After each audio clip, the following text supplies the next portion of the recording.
అందరికీ నమస్కారం. నేను మీ హేమా సుబ్రహ్మణ్యన్. హోమ్ కుకింగ్ తెలుగుకి స్వాగతం. స్ట్రీట్ ఫుడ్స్లో దొరికే చికెన్ వెరైటీస్లో కాజు చికెన్ పకోడీ చాలా స్పెషల్ డిష్ అని చెప్పచ్చు. సో ఇది యూజువల్గా ఈవినింగ్ టైంలో చాలామంది ఎంజాయ్ చేస్తారు. దీంట్లో మనం జీడిపప్పులని వేస్తాం కాబట్టి ఈ ఫ్లేవర్స్, ఈ టేస్ట్ అంతా కూడా చాలా బాగుంటుంది. సో రండి ఇప్పుడు ఈ కాజు చికెన్ పకోడీ ఎలా చేయాలో చూద్దాం. కాజు చికెన్ పకోడీ చేయడానికి నేను ఇక్కడ 1/2 కిలో అంత బోన్లెస్ చికెన్ పీసెస్ని తీసుకుంటున్నాను. చికెన్ని మ్యారినేట్ చేయడానికి ముందుగా ఇందులో 1 టీ స్పూన్ ఉప్పు, 1/2 చెక్క నిమ్మరసం, 1 టేబుల్ స్పూన్ అంత అల్లం వెల్లుల్లి పేస్ట్ వేసి అంతా ఒక్కసారి కలపాలి. దీనికి ఫ్లేవర్ మొత్తం మ్యారినేషన్లోనే ఉంది కాబట్టి చికెన్ పీసెస్కి ఇవి బాగా కోట్ అయ్యేట్టు చూసుకోవాలి. నెక్స్ట్ నేను 1/2 టీ స్పూన్ పసుపు, 1.5 టేబుల్ స్పూన్ల కారం, 1 టీ స్పూన్ ధనియాల పొడి, 1 టీ స్పూన్ జీలకర్ర పొడి, 1 టీ స్పూన్ గరం మసాలా పొడి వేసి మళ్ళీ మొత్తం కలుపుతున్నాను. మీరు వాడే చికెన్ క్వాంటిటీకి తగ్గట్టు ఈ ఉప్పు కారాలని అడ్జస్ట్ చేసుకోవాలి. ఈ రెసిపీ కోసం నేను 1 గుప్పెడు జీడిపప్పుల్ని ఇలా సగానికి కట్ చేసి ఉంచాను.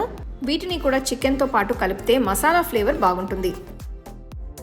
ఇప్పుడు ఒక బౌల్లో 1 గుడ్డుని పగలగొట్టి బాగా గెలకొట్టిన తర్వాత చికెన్లో వేసి కలపాలి. ఎగ్ వేయడం వల్ల మనం మ్యారినేట్లో వేసే పదార్థాలు అన్నీ చికెన్కి చక్కగా బైండ్ అవుతాయి.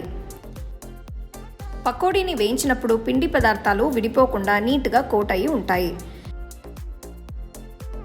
ఇప్పుడు నేను ఇందులో 2 టేబుల్ స్పూన్ల శనగపిండి వేస్తున్నాను. అలాగే కొంచెం క్రంచినెస్ కోసం 2 టేబుల్ స్పూన్ బియ్యపిండి కూడా యాడ్ చేస్తున్నాను. ఇదంతా మళ్ళీ చికెన్తో పాటు కలపాలి. ఇందులో నేను 4 పచ్చిమిరపకాయలని చిన్న ముక్కలుగా కట్ చేసి వేస్తున్నాను. వీటితో పాటు ఫ్రెష్ కరివేపాకులు కూడా వేస్తే ఫ్లేవర్ ఇంకా బాగుంటుంది. దీన్ని కనీసం 1 గంట సేపు మ్యారినేట్ చేస్తే బాగుంటుంది. 1 గంట తర్వాత నేను ఇందులో 1 టేబుల్ స్పూన్ అంత కార్న్ ఫ్లవర్ వేస్తున్నాను. ఇది వేయడం వల్ల పకోడీకి కొంచెం క్రిస్పీనెస్ యాడ్ అవుతుంది. సో ఇది కూడా బాగా కలపాలి. ఇప్పుడు ఒక వెడల్పాంటి బాండీలో వేయించడానికి సరిపడా నూనె పోసి వేడి చేయాలి. కాజు చికెన్ పీసెస్ని ఒక్కొక్కటిగా తీసుకుని జాగ్రత్తగా బాండీలో వేసి వేయించాలి. పొయ్యిని మీడియం ఫ్లేమ్లో ఉంచి వీటిని వేయిస్తే సరిపోతుంది. ఇవి బాగా వేగి కాస్త గోల్డెన్ బ్రౌన్ రంగులోకి మారిన తర్వాత బయటికి తీసేయచ్చు. అంతే, ఎంతో టేస్టీగా ఉండే స్ట్రీట్ స్టైల్ కాజు చికెన్ పకోడీ తయారైనట్టే. దీనికి సైడ్ డిష్ లాంటివి ఏం అవసరం లేదు. దీన్ని ఉన్నపలంగానే తినచ్చు. ప్లేట్లో పక్కన కొన్ని ఉల్లిపాయలు, నిమ్మకాయ పెట్టి సర్వ్ చేసుకుంటే ఇది చాలా బాగుంటుంది.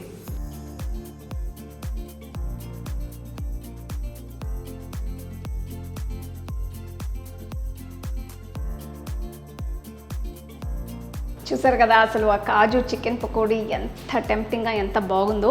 సో దీన్ని మీరు ఉన్నపలంగానే కొంచెం నిమ్మకాయ కానీ ఉల్లిపాయలతో కానీ సర్వ్ చేయొచ్చు. అసలు చేసిన తర్వాత వెంటనే వేడివేడిగా సర్వ్ చేస్తే అందరు బాగా ఎంజాయ్ చేస్తారు. సో తప్పకుండా ఈ రెసిపీని మీరు ట్రై చేసి మీ ఫ్యామిలీ ఫ్రెండ్స్తో షేర్ చేసుకోండి. The second edition of our home cooking book is now available on our website 21frames.in.